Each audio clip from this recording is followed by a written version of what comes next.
Hello and welcome to Factually. I'm Adam Conover. Thank you so much for joining me on the show again. This week, we're talking once again about climate change. See, a couple weeks ago, I had Dr. Hannah Ritchie on the show, and she made the case that if you look at all these different indices, emissions per capita, the price of renewable energy, deforestation, a lot of things are moving in the right direction, and that is cause for hope.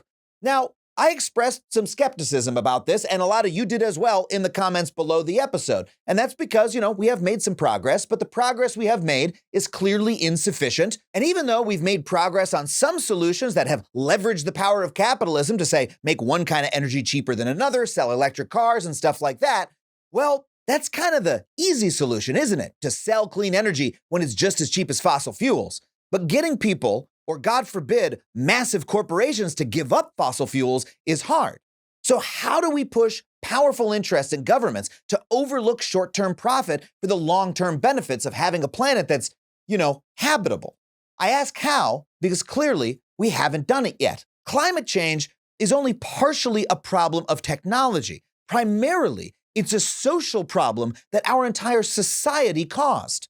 And it's an open question whether our collective decision-making institutions are advanced enough to deal with that problem. I mean, it's much easier to make a cheaper solar cell than it is to get all world governments to agree to decarbonize, but mass decarbonization is what we actually need, right? So if we want to look at how society can change, we need to look at more than just technological fixes. We have to look at the science behind what causes social change and institutional transformation. That is a huge and hard problem, and you can't figure it out just by looking at the atmosphere or brand new, awesome, clean technologies. You need to talk to a sociologist. Well, guess what? On the show this week, we in fact have a sociologist who has written an incredible new book about how we can actually create the massive social change we need to fight climate change in the face of corporate opposition to that change. I know you are going to love this interview, but before we get to it, I just want to remind you that if you want to support this show and all the conversations we bring you every single week, you can do so on Patreon. Please head to patreon.com/Adam Conover. $5 a month gets you every episode of the show ad-free. We got a bunch of other great community features. We'd love to see you there. And of course, if you like stand-up comedy and you want to see me perform in a city near you, head to adamconover.net for my tickets and tour dates. And now let's get to today's guest. I am so excited to introduce you to Dr. Dana Fisher. She's a sociologist, and she's the director of the Center for Environment, Community, and Equity, and a professor in the School of International Service at American University. She's been following the politics and sociology of climate change for decades, and her new book is called Saving Ourselves from Climate Shocks to Climate Action. Please welcome Dr. Dana Fisher. Dana, thank you so much for being on the show. Thank you for having me, Adam. So we talk about climate change a lot on this show. Normally, I'm talking to climate scientists, technologists, people like that. You're a sociologist. You have written a book about the climate crisis from a social perspective. Why is that? Why is that such an important lens to use? Well, I mean, at this point, everybody recognizes that the climate crisis is actually a social problem, right? We created the problem, we, society, and the only way to solve it is actually through us. Like, society is going to have to solve it. It's not like the planet is going to save itself, right? We got to do it because we got to fix the problem we created. So sociology makes a lot of sense as a place to look for that because we study social processes. Right. Like, we can learn as much as we want about the atmosphere or about clean energy technology, but if we don't understand the people who are actually going to implement those things or do something about it, then we're going to be up Schitt's Creek, right? Right. I think it's worth noting here that there are a lot of natural scientists and atmospheric scientists who have started talking about policy, have started talking about the social side, because they are social beings, and that's great. But, there are those of us who are trained and have PhDs specifically in actually studying the social processes and how they work, and have spent our lives and our careers doing that. And I'm one of them. And so I think that we provide a lot of opportunity to think through, based on research, how social systems work and what will be opening opportunities and what will probably not work. Great. Well, let's zoom out and start using that lens. A lot of people have a lot of different stances on climate change. People are techno-optimists, whatever. You told me before we started recording, you would describe yourself as an apocalyptic optimist. I want to know what that means, and how do you frame the problem of climate change, like, most broadly? Okay, so I'm an apocalyptic optimist. That means that I believe that we are in trouble and that bad things are coming and that it is bad, it's getting worse, and nothing we've done so far is going to solve the problem yet. But I am optimistic because while it's bad and it's getting worse, I believe that we have the capacity to save ourselves, and I talk through the book how we're going to do that. But it's all going to come from us, right? It is not going to be like the technology that's going to fall from the sky and everybody's going to be like, oh, I thought that was going to be bad, but it's okay. It's not going to work that way. It's rather that it's going to involve struggle and work, and we're going to have to all get angry to do it. With regard to understanding the climate crisis and what it is, I mean, basically, in the broadest way, it is the fact that the entire world, the entire industrial system is run on burning fossil fuels, which is basically having the unintended consequence of increasing concentration of greenhouse gases. The one that we talk about the most is carbon dioxide in the atmosphere, which is changing the way that our planet absorbs heat. And also that is then having an effect on all sorts of environmental systems and climate systems and the oceans and the poles and the ice caps, et cetera, and so forth. So everything's changing thanks to these concentrations that have built up over, decades now. Stopping burning fossil fuels basically means that, I don't know if this is solar, but I'm assuming it's not. So all of the electricity that we run our lives, our businesses, most of our transportation, all that has to change. And then there's also food. Carbon comes from a whole bunch of things. Yeah. But basically, methane emitted by cows' asses. Yes, exactly. The ruminants. Yeah. All the ruminants emit methane. It's just that cows get most of the attention. Mm-hmm. But, goats do it too. So there you have it. Well, if you're if you're into goat cheese, if you're getting birria tacos, you are also emitting methane. So sorry, but please go on. But anyway, so the problem is really tricky because we have to change the entire system that we are running our economies on. Basically, there are a couple of countries that have done relatively well because they have the capacity for clean energy. Some countries, like Norway, for example, dammed their rivers early on so that 99% of all their electricity is actually coming from clean energy because it's hydropower. Mm.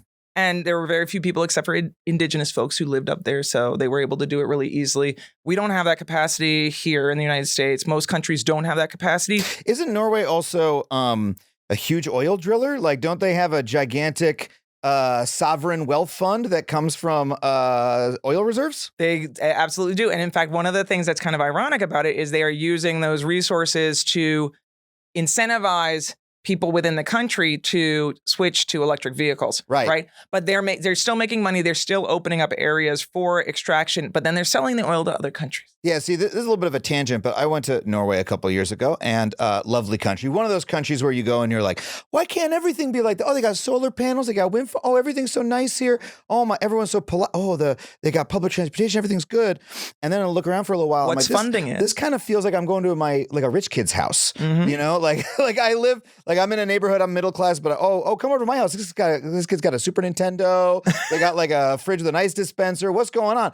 Oh, what does this kid's dad do for a living? Right? Mm-hmm. This is wealth that I'm looking at. And where does the wealth come from? They have a gigantic nationalized oil reserves that they're selling to other countries. So it's a little bit of underneath the surface, there is a dark participation in the same system that we're all a part of. Absolutely. And what's interesting is that when folks talk about countries addressing climate change, a lot of them are talking just about what they're doing within their borders, right? But a lot of countries, including the United States, has considered basically addressing climate change internally, but then continuing to sell fossil fuels abroad, right? So, for example, in the United States, there's a big push to talk about how we could sell our natural gas to other countries because, it's cleaner.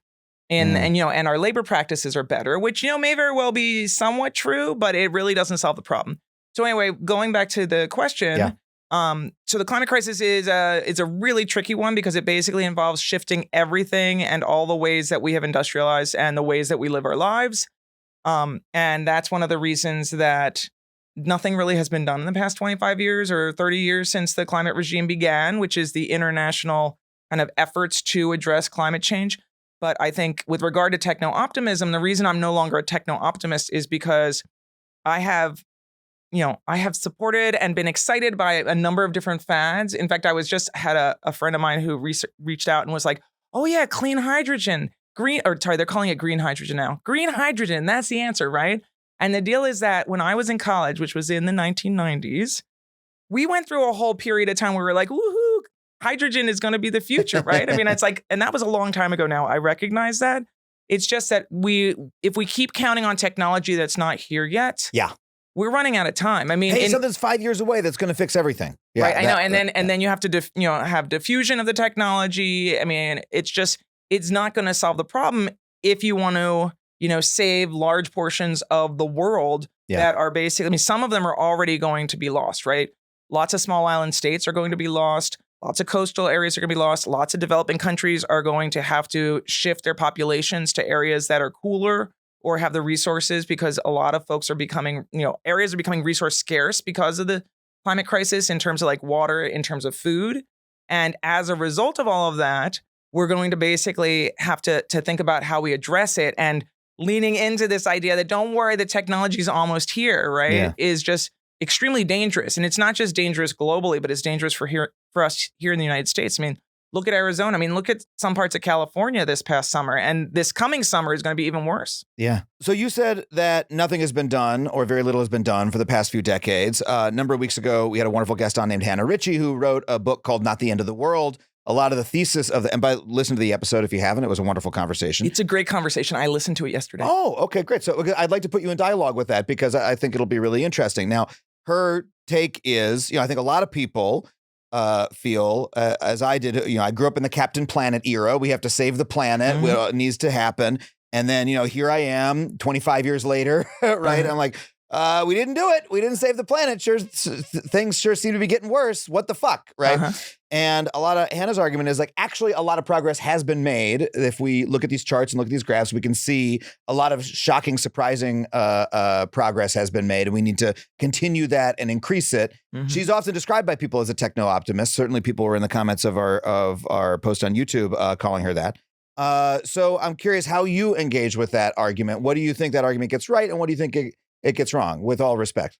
Yeah, I mean, so I would just say that, the analysis is legitimate in that it is true that a number of environmental problems have improved over the years. The problem with climate change, however, I mean, and climate change is the issue that I have focused basically my whole career, the past 25 years on, is that climate change is a political issue. In fact, it's a social problem in that we have caused the problem, and we as a society are going to have to solve it. Yeah. And to date, the most valuable measure of success of our efforts to address climate change would be concentrations of carbon dioxide or other greenhouse gases in the atmosphere. And if you look at every one of those charts, it's like a straight slope, right? Wow.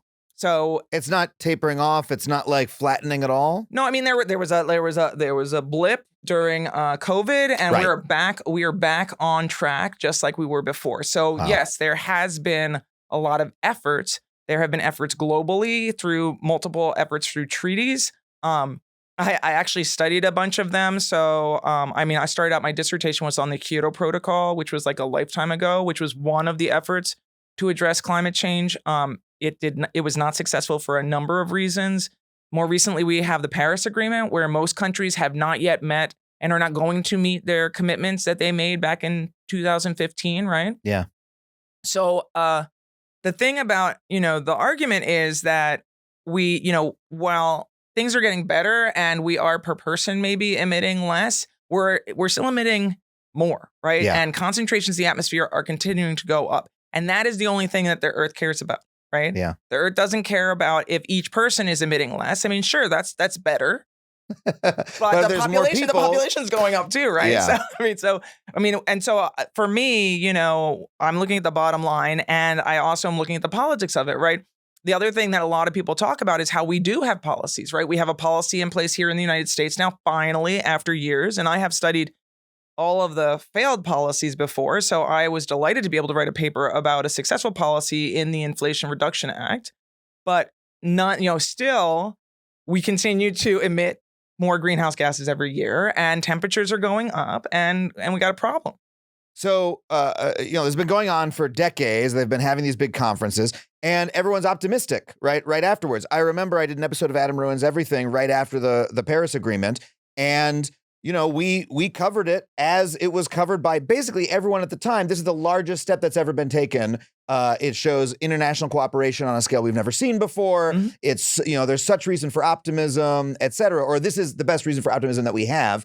And here we are sitting here, 7 years, 8 years later, just sort of casually describing it as, none of them are going to meet the targets, right?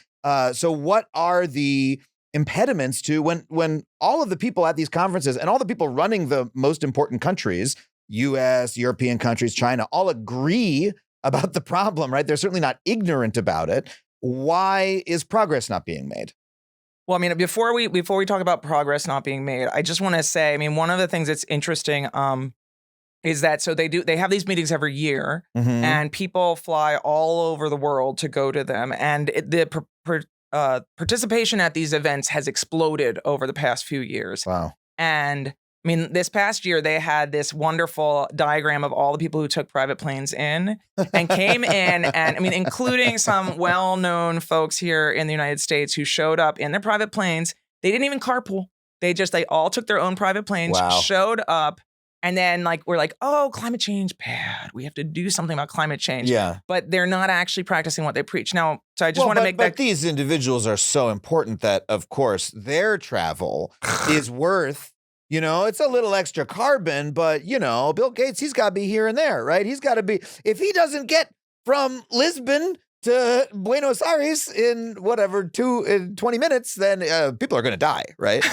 I mean, I would just say, let's just start with carpooling or whatever you call it when it's air pooling. I don't know what the word is, right? I mean, let's just start there. I mean, let's just say, hey, Warren Buffett, you right? want to hitch a ride? We're going the same way. We can save gas. And they can join Taylor, right? I mean, she flies all over. She's flying constantly. I mean, there's been a big move around her. They should just have the climate conference where the Taylor Swift concert is happening, right? If they get free tickets. That would save a lot of carbon emissions. I mean, I would just say that, I also would love it if she would think about maybe cutting down the pyrotechnics a little. Because, I don't know if you've been to a Taylor Swift concert.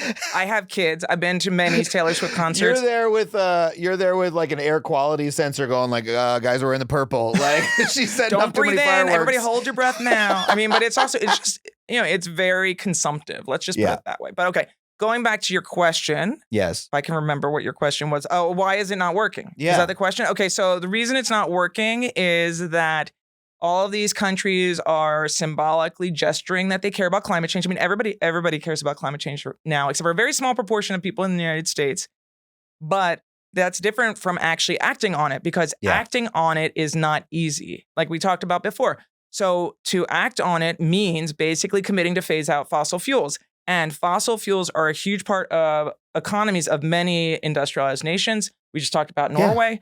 The United States, #1 natural gas exporter and oil exporter right now. So yay us. But I mean, that means that for us to actually follow through on commitments to phase out fossil fuels means there's going to be a lot of folks who have what we call privileged access to resources in the form of access to fossil fuel resources. They're subsidized, right? So they get subsidized access to our federal lands to drill and take what they can. Yeah. They also have privileged access to power. And they get that because they basically contribute to campaigns. And it's not just Republicans. It's folks across the aisle who take that money. And research shows us that when you take money from the fossil fuel interest, even if you run on a climate sensitive platform where you say you care about climate change, you want to do something about climate change, when you're asked to vote, you will vote with the people who fund you. And so that happens all over the world. But the United States is a great example of it. So there is a very, very strong concentrated interest in maintaining the status quo. And so fossil fuel interests that run countries, run companies, run our industries, they are basically pushing back. I mean, I was a contributing author for the Intergovernmental Panel on Climate Change for the most recent round, the most recent assessment. And we call that the IPCC. And so I wrote this section on civic activism and engagement for Working Group 3, which is on mitigation. So that's the folks who are talking about how to reduce the carbon that goes into the atmosphere. And I was so excited to be asked to do this. It's the first time they ever asked people to talk about activism and engagement. That's what we individuals and those people who are not in the government and not in businesses, what we can do about the problem. So I was very excited to write that. I wrote this, I've contributed like 10 pages. They took 3 paragraphs, which is how these things work, right? Okay. But when they go from the contribution to what ends up going to the countries, what goes to the countries is what's called the summary for policymakers, right? Where it's like the Cliff Notes version, right? So my chapter was over 100 pages long. I think it ended up being like 20 pages maybe. Mhm. I got 2 sentences in there. But countries get to approve what goes in there, and they took out all reference to fossil fuels. Wow. So, because all countries get a say, and countries that extract a lot of oil don't want anybody to know. So this was a summary that was put up by the Intergovernmental Panel on Climate Change? Yes. And they took out references to fossil fuels when they were summarizing, which is the part that's what like Biden, everyone else is reading. They're reading the summary. They're not reading the full version. Oh, sure. Yeah. And so what they did is we had to change it from fossil fuel interests to what they're called vested interests. Uh-huh. And the thing is that this was a huge success that vested interests got in. And so we were supposed to be like, oh, yay, us. We're so lucky. If you read the chapter, you'll see the references to the role that fossil fuel interests play. And it's extremely well documented. Nobody at this point nobody believes that fossil fuels are not playing a big role in contributing to climate change. Of course not. If you are honest about understanding the science, right? Yeah. But you still can't say it. And also, look at what happened at the most recent round of the climate negotiations. There were a bunch of countries that were pushing to get the countries to agree to phase out fossil fuels, right? And it ended up dragging on and on and on. And a bunch of petrol states that extract a whole bunch of fossil fuels pushed back against it. So it ended up being this mealy mouth. We should think about at some point phasing out, maybe fossil fuels. Shh, and that was the end. And everybody was like, yay. And all of these people in policy, all these people in the media were like, finally, we actually kind of said the quiet part out loud. Yeah. Kind of, but we still didn't. That's the thing that's crazy about it. And so that's the same thing with the science is that when you have politics and science combined, the way you do for this, because this is specifically like a scientific assessment that's designed for the policy community and is coordinated through the different states. When you do that and you have a bunch of countries that are basically controlled by fossil fuel interests, it's not surprising that we see this kind of tricky situation, but it means, and the more we know that a systemic shift away from fossil fuel energy towards renewable clean energy is what is needed, the more these interests are going to claw and just try to control the dialogue as much as they can, so that everyday people don't recognize that when fossil fuel companies give money to candidates who are running for office, like in this election that we have coming up, those people, whether or not they say they care about climate change, are absolutely not going to do anything about it. Yeah, because their incentive is not to.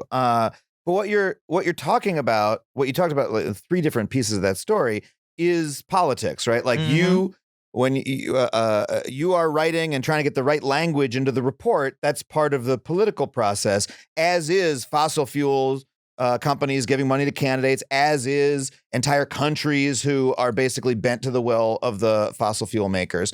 But what do we do about that? Because a lot of folks, when confronted with the existence of politics, will just say, "Oh fuck, I can't believe politics got in here. Yeah. Oh no, there's corruption. There's people giving money. Oh, the people who are given money to do something do the thing that they're given the money to do. Oh, the people who have the most power get to call the shots, right?" But unfortunately, politics is just part of the human condition. Politics simply is, humans in large groups having to make decisions together, and unfortunately, people with power get more say, and that's just how the fucking world works.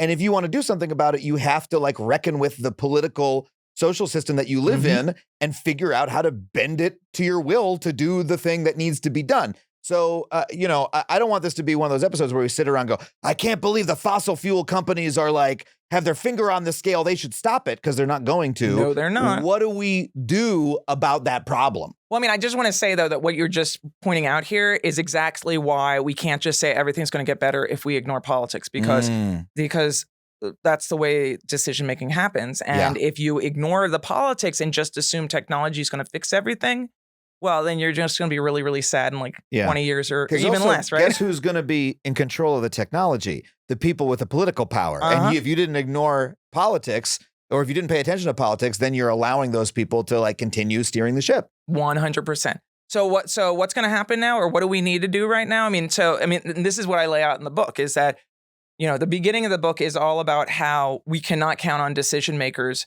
to do what is needed, even though they recognize the problem exists. And the reason that that's the case is that we see these interests that have captured decision making and have this privileged access to resource and power, right? So that's not the case. And at the other side of it, businesses, some of which are really excited about technological innovation, they're not going to save us either, because many businesses are pushing for a clean energy transition. We have a bunch of other businesses that are clawing their way into extracting like as much as possible fossil fuels as they can, because they know that eventually they're going to have to stop. And so there's this like bipolar pressure between these two. So it's not like we have this monolith of, business is really excited about this technological innovation, because they're not. So given that that's the situation, the place where we have to go to get hope is from everyday citizens, you and me, and the way that we ourselves are recognizing how the world is changing, how our lives are changing, and how we have to reclaim power. And one of the beauties of being an American and being in the United States is we still do have a democracy, at least for now. Yeah. And we should be taking advantage of it, because a democracy means that we all have power. We have an imperfect, fucked up democracy, but we occasionally the will of the people does win. The will of the people can still win, but it's up to us. And that's the whole argument of my book, is that as unfair as it seems, because we didn't really cause the problem and we are like trapped in a system that is unfair, but we can still take power back. And that's absolutely what we have to do. And so that's the optimistic part of my apocalyptic optimism. So how do we do that? Because again, Captain Planet generation, right? I grew up with turn the lights off, buy the better thing, right? Maybe feel a little bit guilty when you fly on a plane or whatever. Maybe get a Prius, right? Those sorts of things. I've covered extensively in my work why that sort of consumer approach to fighting climate change is, at the very least, not going to get us out of the problem all by itself. So yeah, what do we actually do? So what we need to do at this point is we need to lean into activism and engagement. I mean, and I talk about the reason why, even though all of these individual efforts, like you were talking about, can play a role in addressing climate change, given that it's a systemic problem, that's not enough, right? Because anyway, you're going to turn on the lights. And unless you are completely off the grid, or, you're in a very small proportion of the United States where you're on clean energy, you're basically then tapping into the same system, right? There is a really interesting study that I talk about in the book where some students at MIT tried to map out, carbon consumption of everyday people, and they ended up mapping out the carbon consumption of an unhoused person in Boston, right? So somebody who was homeless, who was living on the streets, but was also going to shelters, right? And they found this person who has very few earthly belongings, right? And who is living in a shelter actually has the carbon consumption level of well above most of the developing world. Wow. Right? Because of the system. So it is a systemic problem. So this is, if you were to divest yourself of every single energy consuming thing that you have as an American or a Canadian or someone else living in our, part of the world or our part of the socioeconomic ladder, you literally were living on the street. You would still not be able to get your individual level down to people elsewhere in the world. Well, you could live in a bunker and go like completely off the grid. Like you can do that. And then you personally will not contribute to the climate crisis, but the system will continue, right? Yeah, exactly. But if you if you try everything, like for example, we at home, we have electric cars, we have solar panels. But whenever I go to work, I turn on the lights and my computer runs on the system. And so even though the electricity at home is clean, it's not clean everywhere else. You're not in control of like the cloud servers that Apple is using to store your emails and like what power they you're part of a system. Yeah. Yeah. And my Alexa that is tracking everything I say. Not even go there. And every once in a while she just speaks up and says, I hear that you are interested in games to play with your children. Can I suggest some? And it's like, shit, no, I don't want you to suggest. And she's burning fossil fuels every time she listens to you. Well, at home she's burning solar. So at least I have that. And but the servers. When she backs up absolutely with like probably coal. So, the dirtiest of them all. Anyway, so the question that you asked was about how we take power back. So I was just saying, so individually, we can't do it alone. We need to work collectively. Right. And one of the beautiful things about the United States is that we have a really long history of social movements and activism. So one of the things I do in my book is I basically build off of some of the things that we learn from the civil rights movement, which is the most studied movement ever in the history of the world. So we know a lot about it. Yeah. But basically what we can do is join collectives and get engaged in our communities, get engaged in climate activism, climate engagement to help to push for social change. I mean, one of the things that I think is most important is to push for social change from our communities up. So we don't just decide, I mean, and this is something that my students and I are always kind of discussing. I think I've won them over because like the end of the semester is in like 2 weeks, which is that you can't really do this all by just going on TikTok. And I think a lot of young people and a lot of students learn that the sad, hard way with the decision that the Biden administration made around the Willow Project, which is this huge fossil fuel infrastructure project that has been approved by the administration in Alaska. And all of these young people went online and went on TikTok. It was this huge mobilization on TikTok. There was like millions of online signatures onto a petition on change.org. Yeah. There was a whole bunch of people posting videos about stopping the Willow Project. But there was no in-person action, or there's very little in-person action. And unfortunately, as a result, or not as a result, but unfortunately, the Willow Project moved forward, right? So they're building that out. And a lot of young people are recognizing, I hope they're recognizing and learning that you can't just go online and do this. You need to actually work with people. And the best way to do it is to do it in your community. Well, a lot of people make this argument about online activism. And I see that myself as well, that, people tweet and hope it's going to do something. But I also recognize that the reason a lot of people resort to that is they do not have other systems in their lives where they feel like they can express themselves. They're not, there isn't a mass movement organization in their area, or they just feel, they feel profoundly alienated from their community. A lot of folks, don't have other outlets. So, that's a real problem that people face. How can people get connected? Especially because I just want to add to this that my own experience, following the climate movement, is that we have had attempts at mass movement organizations. There's an organization, I believe 350.org is that the name of one? Yeah. The Sunrise Movement, which was doing, I think, incredible work for a couple of years, but in the last couple of years, sort of gone, where are they? No offense to my Sunrise Movement people, right? Like there's people out there carrying the torch, but, we have not seen, a year or two ago, there was a giant climate, a mass climate march, I think in multiple cities, barely covered in the press, and so there's been an attempt to build this mass movement akin to the civil rights movement, and yet it has, for at least a decade, and yet it has not really paid off. So why is that, and how can we change that? You're like in my sweet spot right now. So thank you very much. Oh, I'm so happy to set up a guest. Thank you so much. Okay, so first and foremost, let me just say that this is completely to be expected. Anybody who remembers the period of the Trump administration, there was this huge resistance to the Trump administration and its policies. Anybody who's interested, I wrote a book called American Resistance that was all about it. Okay. It was a mass mobilization. It was the largest sustained period where people were in the streets and people were active and engaged that we have seen since the civil rights period, and the anti-war period. Yeah.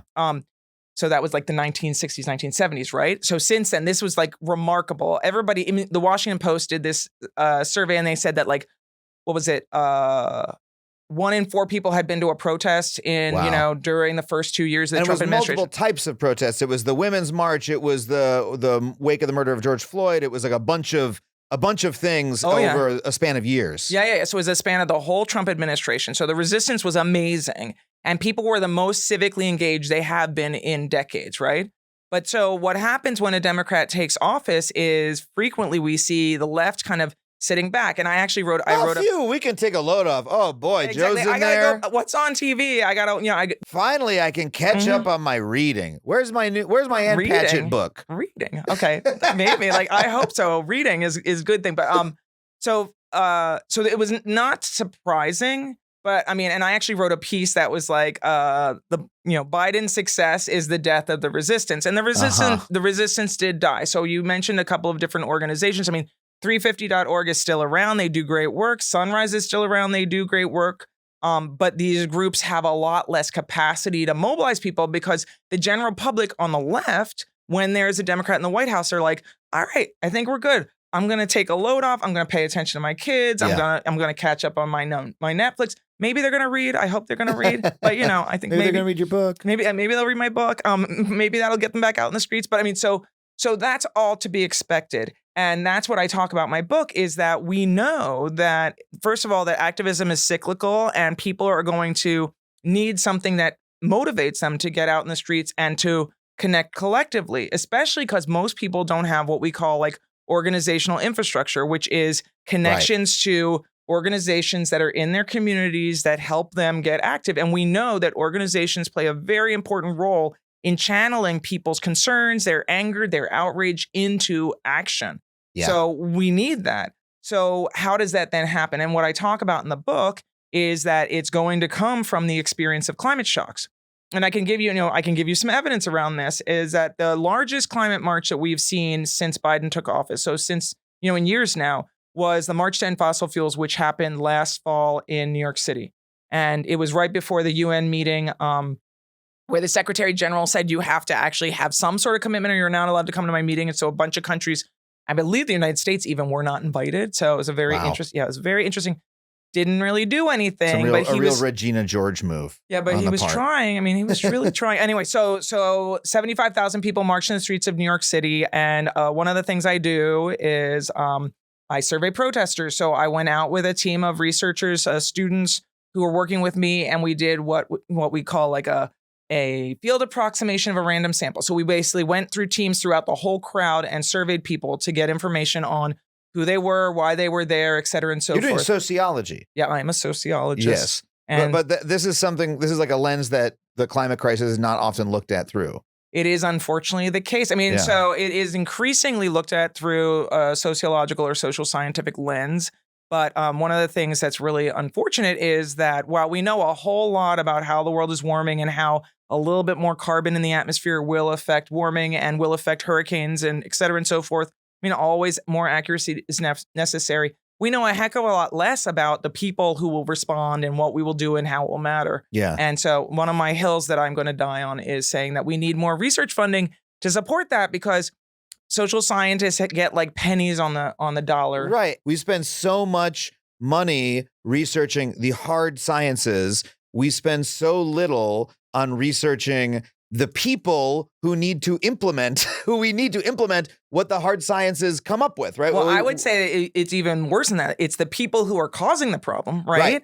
As well as the people who are going to have to solve the problem, right? So we know so little about that. And that was one of the reasons that, like, when I wrote for the IPCC, the rules of the IPCC are you need to be able to prove how whatever you're looking at is associated with carbon, right? So people march in the streets. Well, how does that affect carbon emissions or decisions around carbon emissions? And there's not that much research. There's a lot more we need to know about that. Yeah. So, I mean, it would be really great for me to be able to say, okay, if you go into a museum and you throw soup on a covering of a painting, it equals this much carbon. Right? I mean, they want me to be able to say that. I mean, I would love to be able to answer that. I mean, are you gonna have better effects in terms of reducing carbon emissions if you throw soup on a painting, you glue yourself to a door, or you sit in the middle of the highway, right?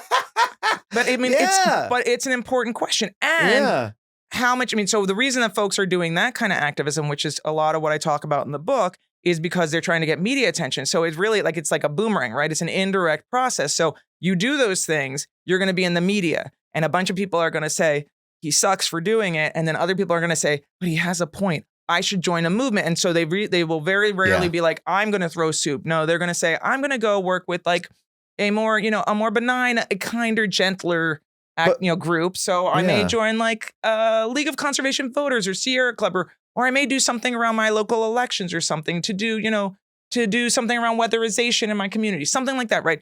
So you may get involved in that. But the question is all of that, like, how does that then end up with carbon? Yeah, it would be amazing if we could say, so often folks are presented with a statistic, oh, if you switch to an electric car, you'll save this many trees, this many tons of carbon, whatever. And that's supposedly a hard calculation, even though there's a lot of assumptions and all that within it. But you could, wouldn't it be wonderful if you could tell people, hey, if you were to join a local chapter of the Sunrise Movement in your area and go to one meeting a month, it would save this many tons of carbon. And we could do that. Yeah. We just need to be able to develop the models and run them. But those models are, let me just say, like, those models are a lot simpler than the models that are being funded right now to talk about how sandstorms over in Africa are contributing to hurricanes. And there are people doing that research, and it's important. I am not saying it's not important. I think everybody should be funded But I think that, those of us who are trying to answer these questions, we need to understand that. I mean, and we need to be able to think about that, right?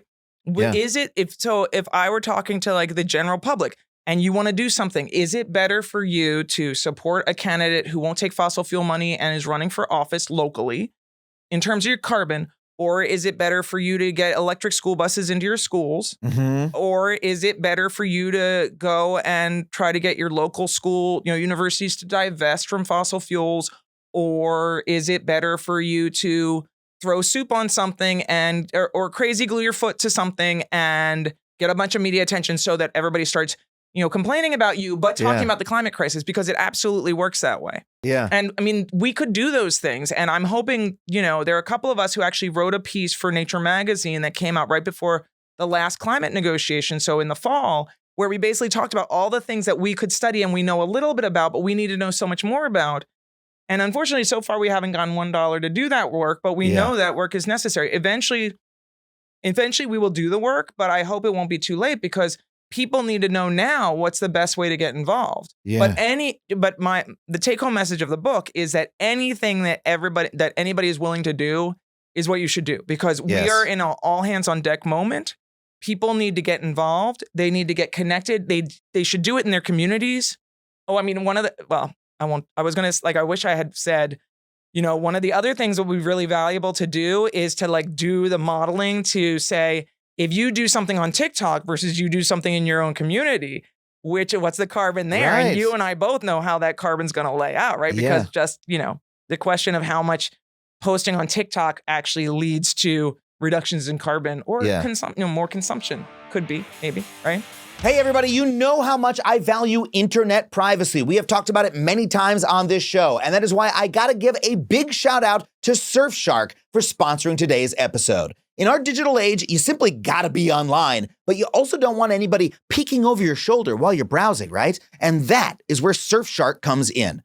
Every time you hop online, especially on public networks, you're basically an open book. With Surfshark, though, your data gets encrypted and your IP address gets masked, keeping hackers and cyber snoops at bay. Plus, you can virtually change your location with Surfshark's 3,200 servers across 100 countries. That means you can bypass geo-locked content and maintain the comforts of home and access all your favorite shows, even when you're traveling abroad. Surfshark also supports a feature called Clean Web that blocks ads, trackers, malware, and phishing attempts, making your online experience safer and more serene. Who couldn't use a little extra peace of mind these days, right?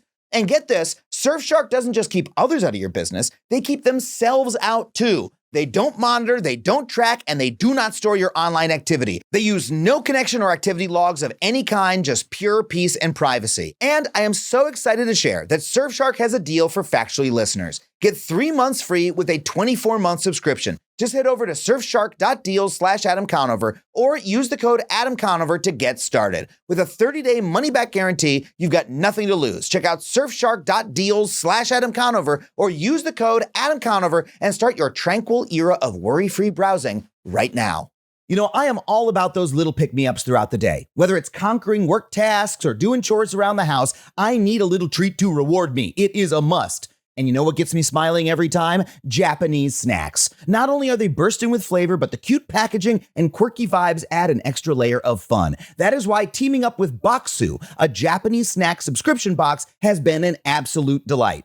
And these aren't your run-of-the-mill grocery store snacks, okay? Every month, Boxu brings you over 20 unique treats that you can normally find only in Japan. Plus, they throw in a nifty guide packed with info about each snack and Japanese culture. So you get to snack while you learn? Are you kidding? This was literally made for me. Oh, and by the way, each box ships straight from Japan, straight to your door. Okay, so I'm going to try one of the snacks for you. I got my little guide right here. I think this week I'm going to go for the Soka Senbei Uma Zarame. This senbei rice cracker boasts a uniquely irresistibly tart and sweet flavor combination of ume Japanese plum and zarame, a coarse granulated sugar. Cool. Now this says it contains wheat and soy, so that's good to know for you gluten folks. There are plenty of gluten-free snacks in here. Here's the cracker. Ooh, this looks so good. Let me give it a try. Oh my God. You hear that crunch? It's like tart. It's a little salty. It's a little sweet. It is delicious. And I never would have gotten to try this if Boxu hadn't sent it straight to my house.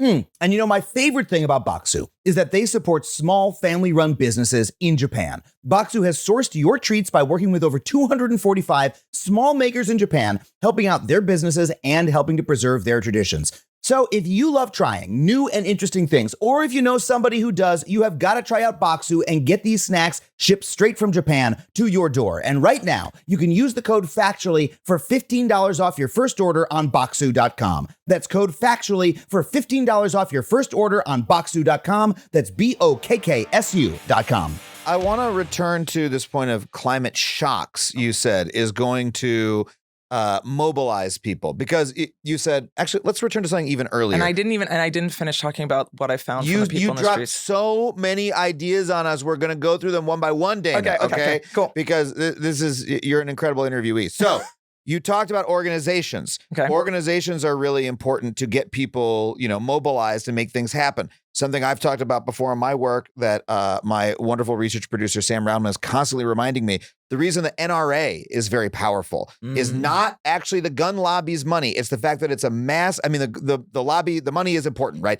But it's a mass membership organization that like millions of people are members, and they actually get something out of the membership. They take firearms training. They, whatever. They get a discount at the local gun store. And they make friends. That's the other thing, is it's not just that they get something out of it, but it creates social bonds, and that builds reciprocity, so that if they're like, hey, the library wants to have this, book, you should do something. Oh yeah, I'm going to come out because it's a real membership organization that people feel like they're a part of.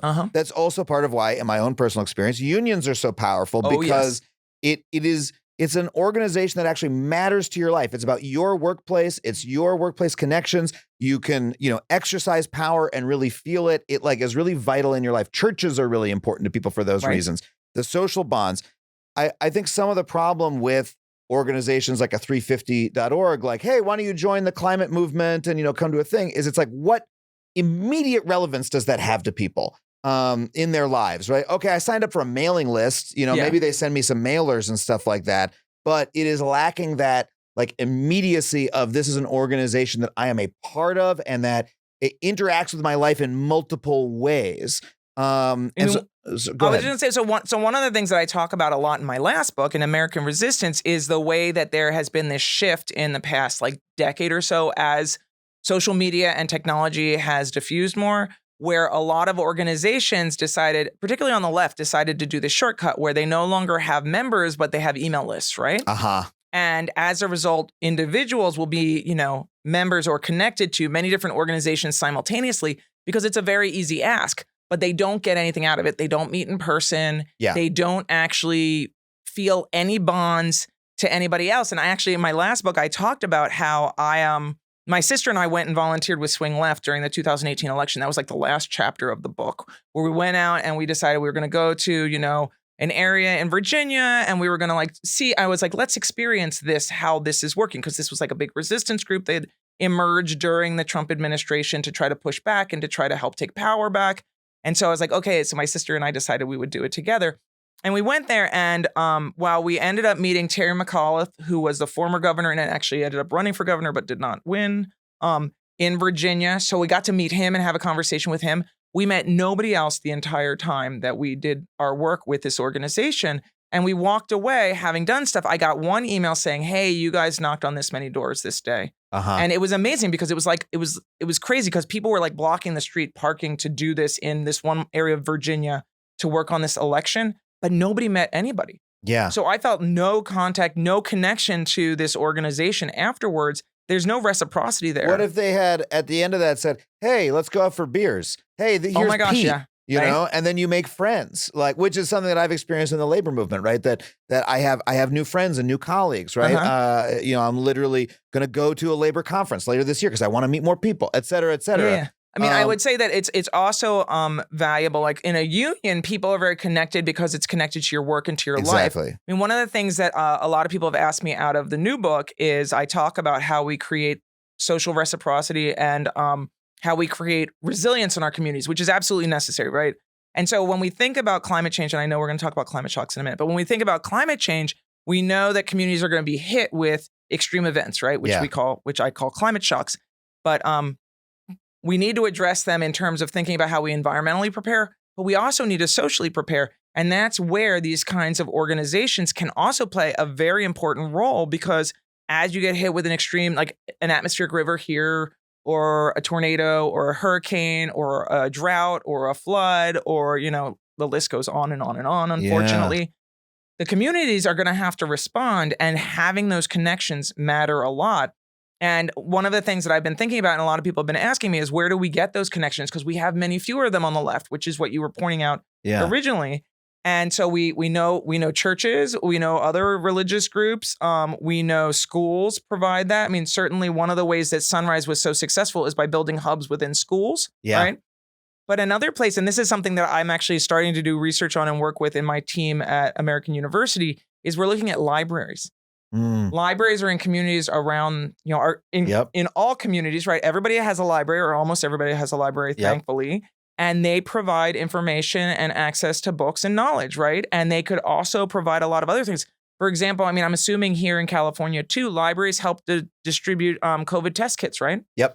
And they provided a lot of other resources. They provide a lot of social services. Right, exactly. And they could provide even more. And in fact, one of the things that we're looking into is the way that they might be able to provide information around climate change that is relevant for specific communities based on what the demographics of the community are, as well as the kinds of risks that they're facing. Yeah.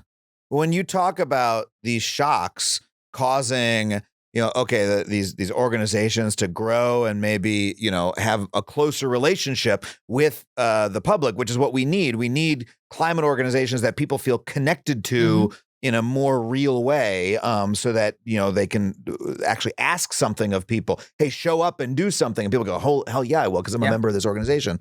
A climate shock, I can see how that might help that happen, because, if your town is flooding, it's suddenly realer to you, and you need the help of an organization more. Maybe you'll get more involved in the same way that when, if you're being fucked over at work and a union comes to your workplace, you'll feel like you're a member of that union. That's really real. However, if the shocks are happening, doesn't that mean it's kind of late?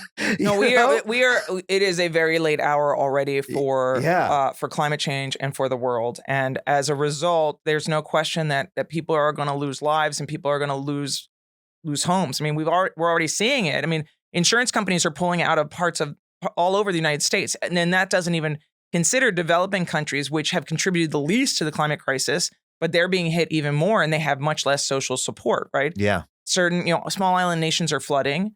Australia is taking in people who are climate refugees, basically, right? And that's going to happen more and more.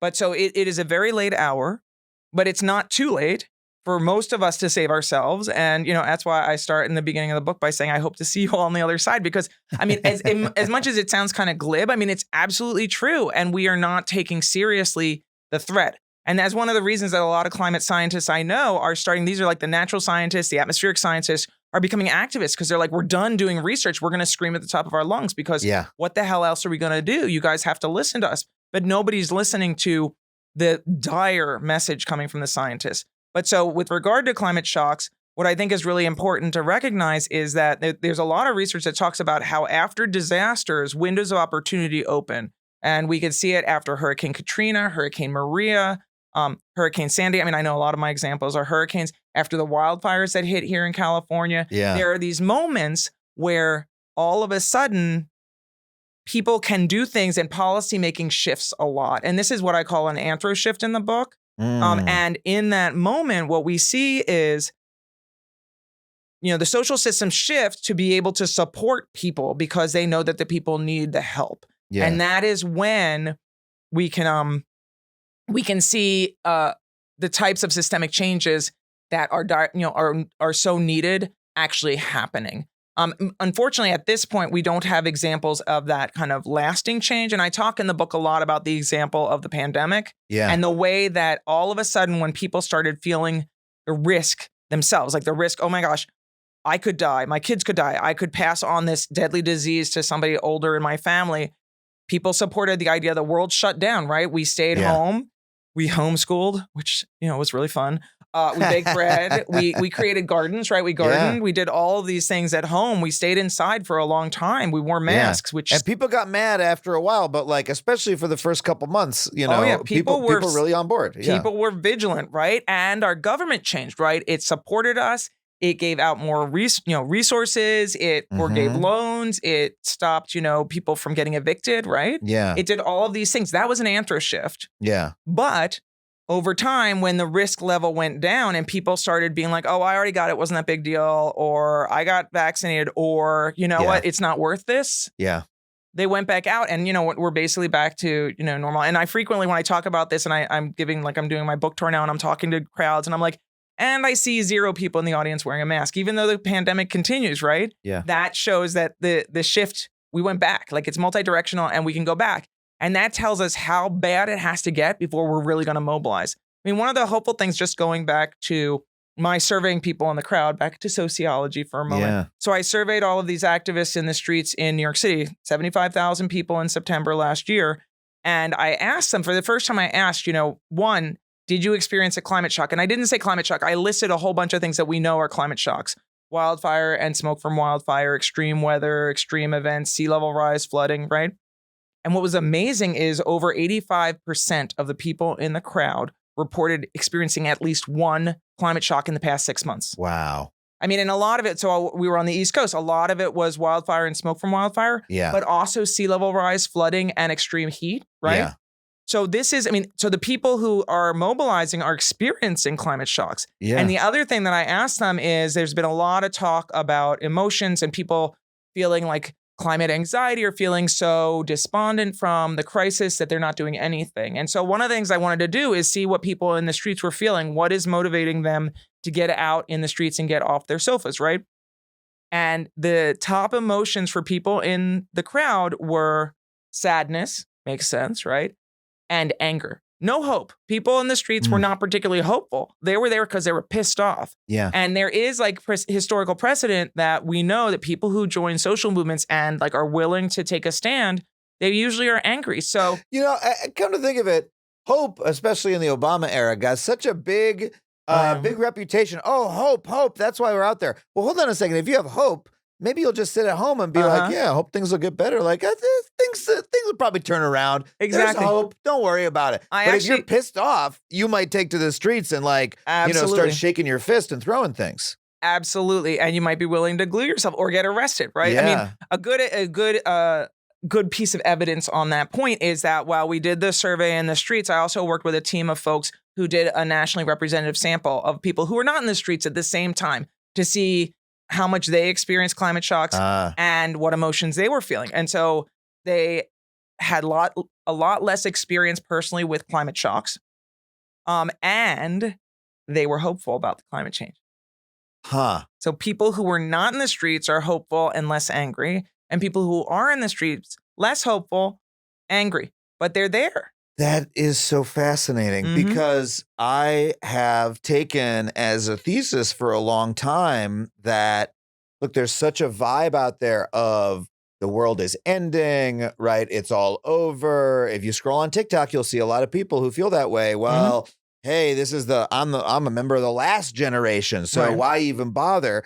And I always sort of took it as a given that part of, what I should try to do is let people know that there's always going to be a world tomorrow and you always have the opportunity to make a better tomorrow and shit is being done and you can be a part of that and to try to fight against defeatism, which I think is part of hope, and to try to cultivate a bit of hope. Things are really bad. I want us to be real realists, but hey, if we can do it. What you are maybe saying is that maybe that's the wrong approach. Maybe we should just say, nah, shit's fucked. Get mad. Get out there. I don't think that they're that different. I mean, I actually think when I hear you talking about it, I mean, you kind of sound like an apocalyptic optimist too, right?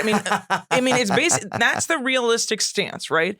Is that, if you want to be realistic about the climate crisis, you need to acknowledge what the natural scientists are saying. I mean, I'm not a natural scientist. I'm not an atmospheric scientist. We got a lot of my colleagues who are saying we are standing at the precipice and we are looking into it. And some of us are saying, who cares? And others of us are saying, holy shit. I mean, and those people are doing something about it. And in the case of the general public, I think it's important to recognize that so that when we hit like summer 2024 is going to suck. It is going to suck across the country. And anybody who says differently, and then it's going to go into fall 2024, and they're predicting the worst hurricane season ever. Wow. I mean, and if anybody's wondering about why we know that, look at the ocean temperatures now. Ocean temperatures are statistically significantly off the charts from any historical record. I've seen this. And that leads to hurricanes, right? So there's energy in the ocean that leads to energy in the storm system. Yeah, I mean, basically the storms like suck up the water, and the warmer the water is, the more water they suck up. And so while the hurricanes, the wind may not be any stronger, it is not the wind that destroys homes and destroys communities. It is how much rain falls. I mean, you guys know that here, right? Yeah. It's all about rainfall and how much your land can actually absorb, right? Yep. And that is going to be absolutely decimating this coming year. Wow. So we need to be realistic about that, right? And I mean, I don't do that research, but I believe my colleagues who do that research. And so the question is, what do we do about it? And I do think we should be hopeful. I mean, I'm hopeful, but the reason I'm hopeful is because I'm angry and because I know so many people are angry. And I think that people should not sit with it and be like, you should be like, wow, this sucks and it's getting worse. But we should also think, and fuck it, I'm going to do something about it. And that's what everybody needs to do. People need to rise up and they need to embrace the anger and embrace the fact that this is not fair. And it is not fair that it is our responsibility to do something about it. The only way that our government will do what is needed is if we demand it and we force them to. Yeah. Otherwise, we will continue on this incremental path to policymaking that will do something, but absolutely not enough to address the climate crisis. And basically, you may as well kiss like half of Florida goodbye. You may as well kiss most of the coast, goodbye. And anybody who lives in areas that get extreme heat, like, the whole Southwest. Yeah. Anybody who works outside there, anybody who can't afford to have air conditioning, they'll be moving. And, then we're going to be experiencing not just internal migration, but within the United States, but we're going to be seeing all these people from other parts of the world who can't live where they are, who have no access to water. It's too hot. They can't survive, and they're going to be pushing in. And of course, that makes for a really fun story because, as we know, we're not doing so well with migration already. Now imagine all the people who are going to be coming. And the political strife that will come as a result when people freak out about that and the humanitarian crisis that will happen. Mm-hmm. And my God. But don't get despondent. Get angry.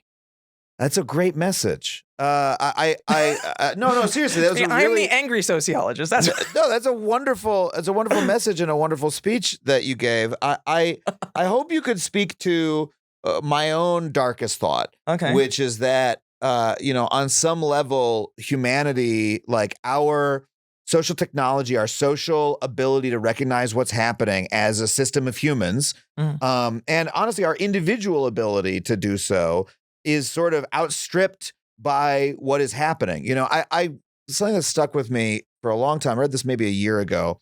Can't remember whose blog post this was, so apologies to the blogger who wrote this. But it was that Obama had bought a beachfront home on Martha's Village, Martha's Vineyard. Martha's Vineyard. Thank you, the island, right? That he loves so much. You are a West Coaster. No, I'm not. I grew up in New York. God damn it! But I just forgot what it was. Oh fuck! You could. Yeah, I have a tan now. Okay, fuck it. I mean, I live in California. Anyway, so he had bought a house on Martha's Vineyard, and whatever reporter or blogger this was looked up, like, the government's climate change predictions. It was like, this house is going to be unlivable or unsellable inside of 20 years, right? Yep. That this is like forget a terrible investment. Forget livable. It's a bad investment. Mm-hmm. And literally, I know people, I grew up on Long Island. I know people who have had that problem where it's like their house has gone down in value because it's so close to the coast that people don't want to buy it because they know about climate change. After Hurricane Sandy, there were communities that had to be relocated. I mean, right? Exactly. So the point of this piece was that Barack Obama, who certainly should be in a better position than anyone else to know about climate change, very smart man, reads a giant briefing book every weekend. He's not ignorant of the problem. No. And yet, when it came to his own personal choice, he made a choice that was ignorant because our own ability to sort of see the future in this case and think about how it affects us is limited, right? It's like a human limitation. And I could list, I don't want to just be like, Obama's a piece of shit. That's not the point. The point is that like all of us do this to an extent, right? Like we have trouble thinking about the future in this way and making adjustments in our lives. And then multiply that by, 8 billion. Yeah. And, you've got a real motherfucker of a problem. And is this just going to be something where 200 years from now, the remnants of humanity are looking back going, this was just outstripped our ability to do something as a species? Well, okay, so first and foremost, yes, I think there is a real risk of that. Mhm. But second, I want to talk about the Obama issue and the example for a second to just say that Obama should have known better. However, he's a super privileged man, right? He's a former president of the United States. Yeah. He has lots of resources. Michelle has made a lot of money on selling books, right? So they are not suffering at all. Okay. Yeah. So they can afford it. I mean, the people who can afford it, they can afford to take a loss on the house. They can afford to take a loss. And at this point, it's unclear what will happen with insurance on Martha's Vineyard and in Massachusetts. If they were in Florida, they would no longer have insurance. And you know what? Someone's going to buy this house, even if it's like floating in the ocean. Someone's going to be like, President Obama used to live there. Someone's going to pay too much for it. What is maybe, but what's happening right now is that there are certain communities, and there was this really interesting story that was done in the Washington Post recently about communities in the Outer Banks of North Carolina where there were these summer houses that basically had, where Outer Banks are like these border islands, right? And they had been so taken over by sea level rise that they basically were no longer able to get access to water, sewage, or electricity, right? Because that all came underground and it all got washed away. So the National Park Service paid the owners, and I believe it was $800,000 a house, to take them back and demolish them. Wow. Which is that's just like, that's not sustainable. It's outrageous a little bit. And those people, like, I know they took a loss, but hey, that's not so bad. We should all hope that we get that kind of bailout. We should not expect that to happen. Yeah. But so I would just say, like, I think those people who can afford summer homes and stuff like that, right, and are more and more, they're going to buy homes without being able to get insurance, because that's what's happening is the insurance companies are on the forefront or the vanguard in terms of thinking about this, because it's their pocketbook that's and the going people to have to in that position of privilege are the ones who are calling the shots. They're the ones who are running the oil companies. They're the ones who are senators and et cetera, right? Right. For now, the nice, that's one of the things that's nice about our country is you could actually run for office and hold office and not come from like oil companies. But, people have to support, but it's much more difficult. I saw a stat recently from, I believe, More Perfect Union that like a very small percentage of people in office are from working class backgrounds. Most of them are well-paid lawyers and things like that. They're from the upper crust. Yeah. So, sure. So those, and those people are going to have they're the least at risk from the climate crisis, right? They are not part of frontline communities. Most of them don't come from communities of color either. Yeah. And that means that they have like some distance from experiencing this. But I think that the other point that you made in the example around Obama that I think is really important to think about is that because of the way climate change works, which is right now we emit CO2, carbon, greenhouse gases, they go into the atmosphere and they build up there. And it is the process of them getting up there and sitting up there that then affects thermal radiation coming from the sun and how much actually gets back out. And that's the greenhouse effect, right? That's how it works.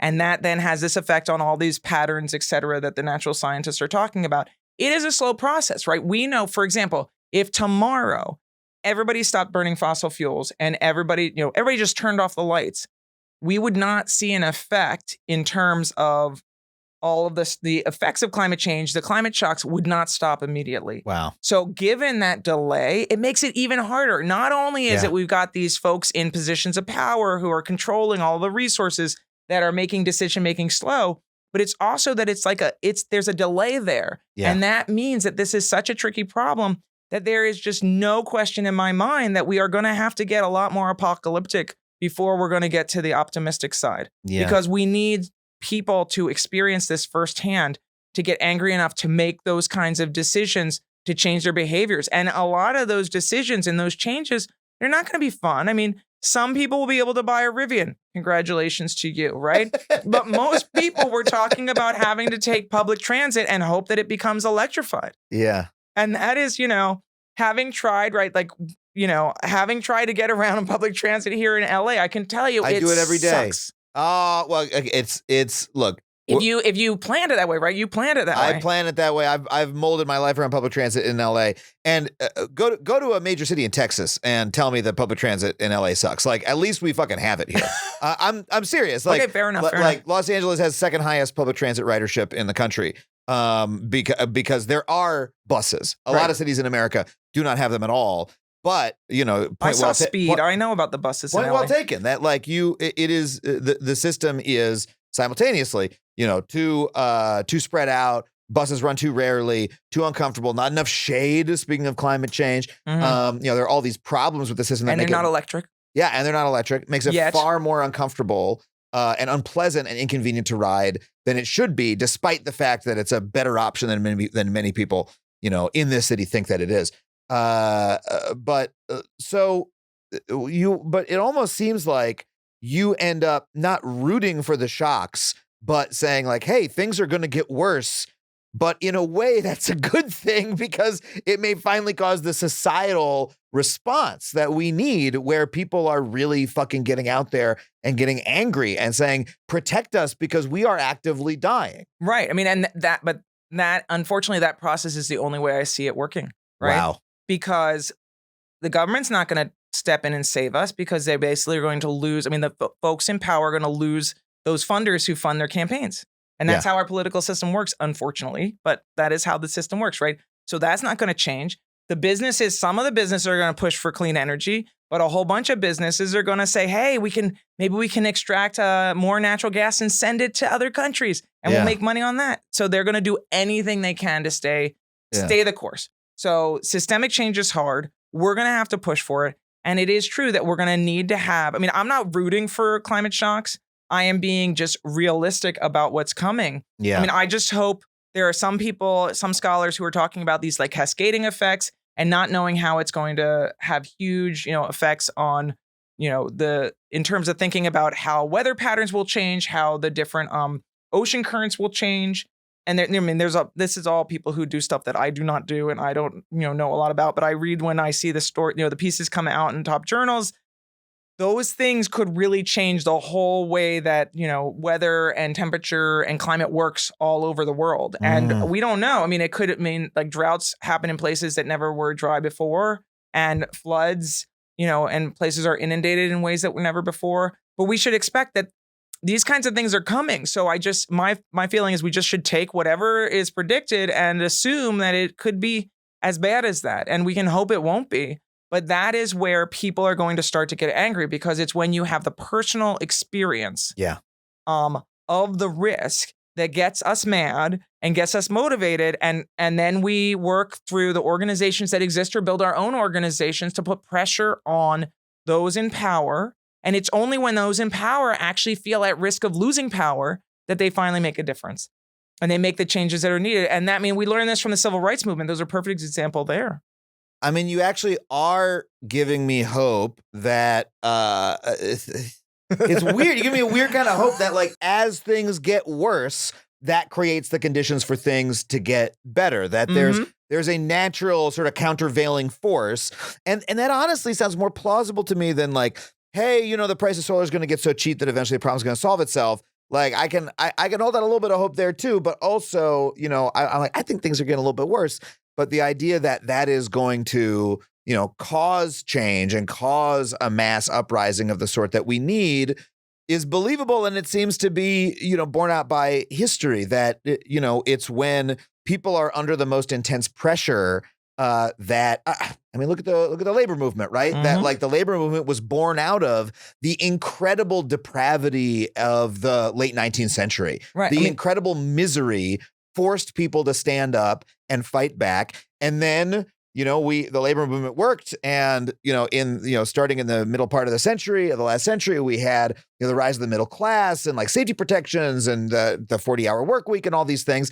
And then everybody got comfy and the companies started fucking everybody again. And now people are rising up again. Yeah. Like this is kind of how it works a little bit. And so, we're starting to have the fact that the climate crisis is actually happening is waking people up, perhaps. Well, yeah, certainly. There's no question that the labor movement is also reemerging after recognizing how the extension and expansion of inequality in our country is basically leaving so many people behind, right? Yeah. So that's happening simultaneous. And one of the things that simultaneously, one of the things I talk about in the book, though, is that historically, labor and the climate movement have not worked well together. Yeah. I mean, and in fact, part of that is because much of the clean energy transition so far has been peopled by non-union labor. And that means that folks in unions are like, no, we would like to stick with our fossil fuel expansion project because that is unionized. And there have been some, I won't call them out, but there's been a couple unions I know here in Southern California that have been like against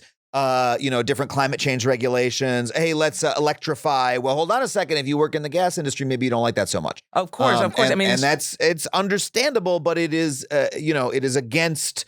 It's people following their incentives as one does, but it is bad in the overall. The good news is things are shifting. I mean, for example, there's one really interesting case that happened recently where, so for people who build cars that are fossil fuel burning cars, most of those factories are union labor, right?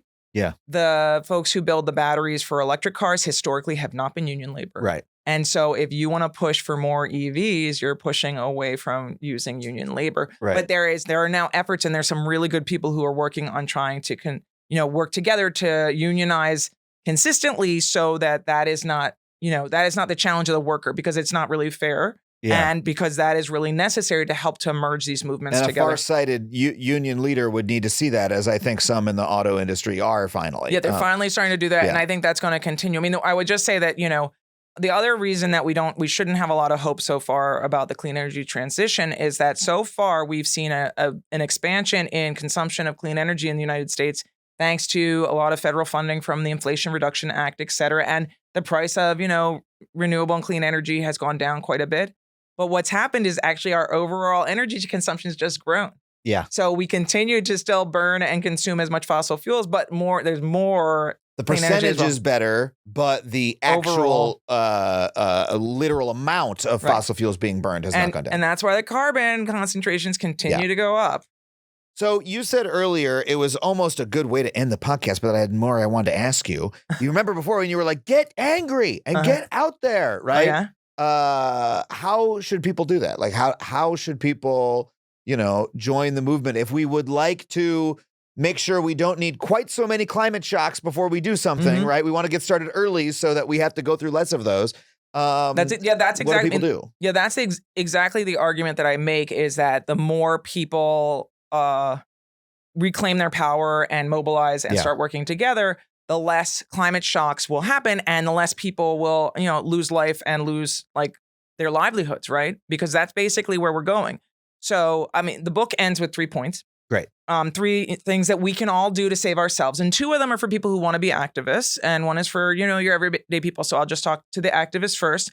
First and foremost, and this is actually building off of what we were just talking about, activists need to create community and true solidarity. And the solidarity needs to come across movements, across different issues. I mean, we need to see more intersectionality. We need to see more people coming from all different identities and orientations engaging in climate activism. Historically, the climate movement, which spun off of the environmental movement, was really quite privileged. Yeah. And as such, we did not see a lot of people of color or people coming from working class backgrounds involved in it. We still don't enough, but we need to see that happen more. And one of the things in terms of thinking about creating community and building community within the movement, I think is really interesting, is I talk about in the book a lot lessons from the civil rights movement. And one of the things, and I talk a lot in the book about kind of this growing radical flank of folks who are starting to be more aggressive, even though it's like air quote aggressive at this point, in that they're being, confrontational, right? Throwing soup on plastic covers and, gluing themselves to things, or disrupting the US Open and then getting carted away and the US Open continues, right? So, I mean, sure, it's a nuisance, but we're not talking this isn't radical like the suffragettes who blew up like a building a month at the height of women's suffrage, the struggle for women's suffrage. So, it's still quite tame radical. But when we talk about the radical flank, everybody doesn't have to be involved in the radical flank. When we think about creating community, one of the things that's a really interesting lesson from the civil rights movement is that during the civil rights struggle, a radical flank also emerged, right, where people were becoming more confrontational, and they engaged in sit-ins and they engaged in did blockades, and it continued from there. Everybody probably knows some of the stories about that. Yeah. But what's very interesting about it is that as the radical flank, which was mostly young people during the civil rights period, emerged, a lot of the elders who were active in the movement were not happy with these young people who were starting to be more radical, breaking laws. They were, risking themselves also because, there was a lot of racism in our country. Even then there was racism, right? Or let me say that differently. Back then there was racism, but it's worth noting that, racism continues today in our country. Of course. But so even though the elders were not happy with this, the Black churches created a home for these activists and created a space for them to organize and created resources to bail people out of jail, et cetera. And it is that kind of community that created support and this kind of organizational infrastructure for activists, no matter whether they were being, doing more legally oriented work and focusing on trying to get the vote through institutional channels, or they were out in the streets causing, good trouble, right? It's what people call a diversity of tactics, exactly. Right? And there was solidarity between all the people who were pursuing the, hey, I don't know if I like what you were doing, but I'll bail you out of jail. Or I'll make sure we're on the same side still. They were on the same side. I mean, they were still like the solidarity there was solidarity, but they argued. I mean, certainly. And there were factions and they didn't agree all the time. And, and they didn't, everybody had their opinion, right? So it was an uncomfortable coalition to some degree, but it was also all rooted in the Black community and within the Black churches. And so they really had a lot more organizational infrastructure than the groups do today. And as we were talking about, that is really necessary and important. So building that through community and solidarity is valuable. That was number one.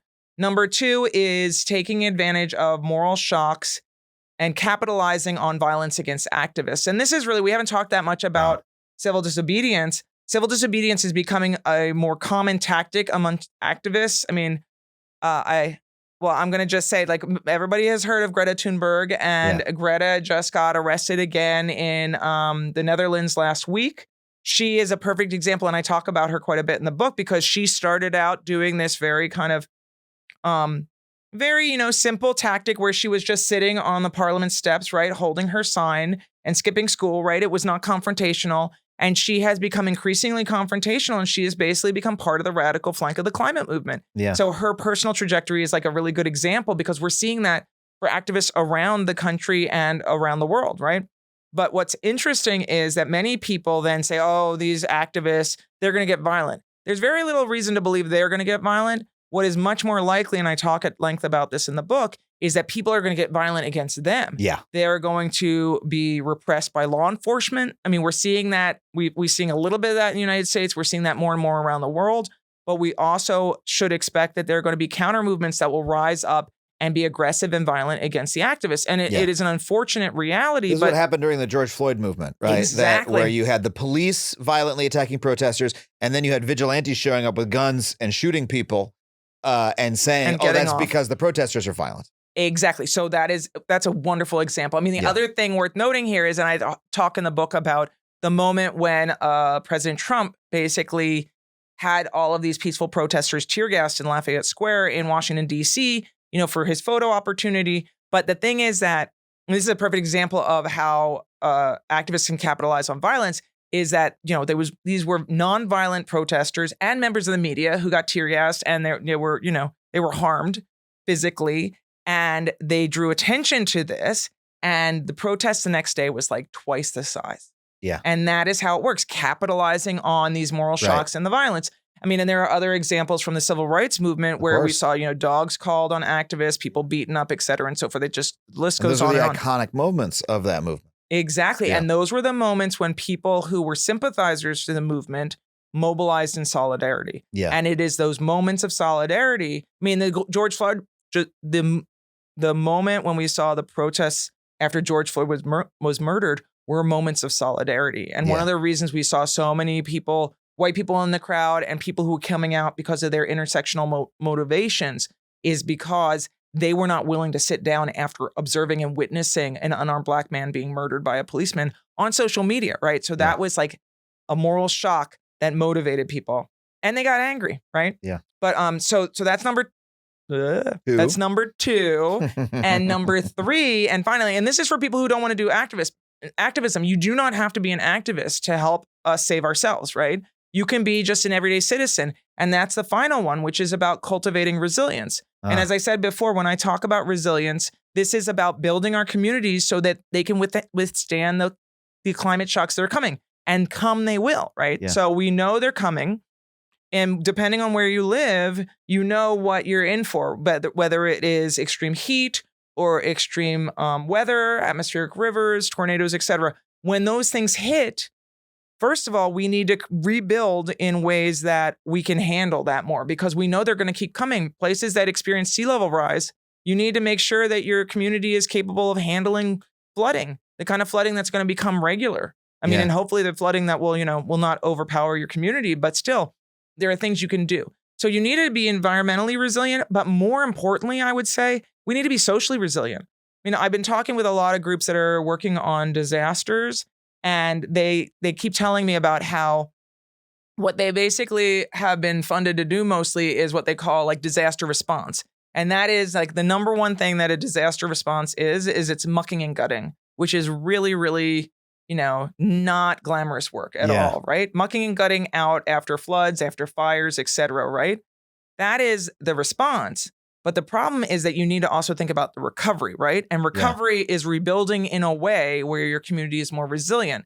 And when you do that, you really need people to be connected to one another so that those who get unhoused have support, those who need food, those who need resources, etc., and so forth, those who need jobs because their place of work no longer exists because it gets just washed away or burnt down. And so the resilience is really important. And that's something that we can all do by getting more connected and embedded in our communities, be it through our local unions, be it through our, whatever religious groups there are, or our schools, or our libraries, right? I mean, I love it. It's such a holistic vision of like how we can save ourselves. Save ourselves, the title of your book. I mean, it's a huge task, but it's like that's all we can fucking do is to do this. Like we have to do it. We have to do it. We will do it. I mean, like as I'm an optimist, right? We will do it. The question is, how bad is it going to get before we do it? And hopefully it won't be too late for most of us. I mean, I really believe in people power. I believe we can do it, but I believe we need to all embrace the anger and get involved. I mean, people power got us here, right? Literally, fossil fuels are people power. It's a kind of power that we fucking came up with. We created the problem. We have the power to fix it. We are the only ones who are going to fix it. And we're the kind of power you're talking about is the only kind of power that's ever done fucking anything. Yeah. I mean, and as I say, the last line of the book is actually, as unfair as it seems, nobody's coming to save us. Yeah. We're going to have to save ourselves. Yeah. And so this is the opportunity, but this is the moment now where it still can really matter. Yeah. It will matter in the end, but it'll matter more now. So and that's such an opportunity. I mean, look, I'm as angry as anybody. I can't believe we have to Greta Thunberg going like, I'm a child. I'm a child. Like, we get it. But yet, this is the position that we are in, and we can see it as an opportunity to have a huge effect on the world around us by stepping up and doing these things. Absolutely. I mean, one final thing I would just say is that, there are lots of young people who are just angry and upset and, feel the same way that Greta did, and she did that in that iconic speech, right? One thing that I think is really nice to see, though, is that we see all of these, what we're calling them like the climate elders, the climate grannies, who are coming out and are basically setting an example and are providing support for young people and working with them in, solidarity. We've got the like rocking chair rebellion. We've got all of these amazing elders who are also joining the movement. So it's not all on young people. And I think we just need to, support everybody who is doing everything they can to save ourselves, because it's going to take all of us. Dana, thank you so much for being here. It's been incredible to have you on the show. Thank you for having me. This is such a great conversation.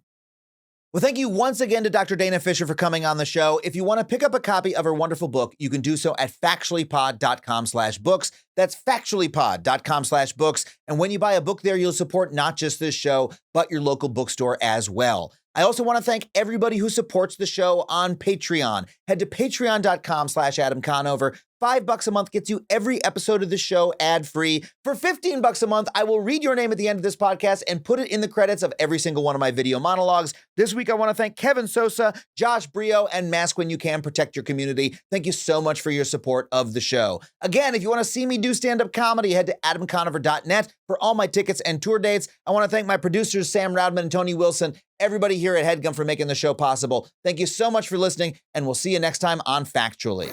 That was a HeadGum podcast.